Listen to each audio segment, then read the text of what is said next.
আরে আমাদের রাজ্যে মানুষ কোথা থেকে এলো? সবাই একে মেরে ফেলো। তোরা আমার বউকে ধরে এনেছিস, তোদের কাউকে ছাড়বো না আমি।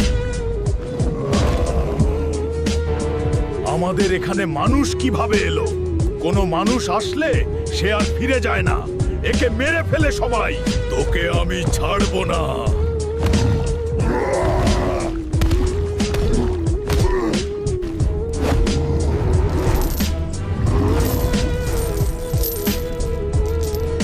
তোমরা আমাকে বেঁধে রেখে লাভ নাই, আমি ঠিকই আমার বউকে ফিরিয়ে আনবো। ছেড়ে দাও আমাকে, ছেড়ে দাও। আজ থেকে তুমি আমার বউ। আমি বিয়ে করে ফেললাম তোমাকে, কুমির বানিয়ে তোমার সাথে সংসার করব। আরে ও পালিয়েছে, সবাইকে ধরো। বন্ধুরা, লাইক, সাবস্ক্রাইব, ফলো করে প্লিজ আমাকে হেল্প করো। আর হ্যাঁ, কুমির রাজা বেজ হাল্ক পার্ট 3 দেখতে চাইলে অবশ্যই কমেন্টস করো।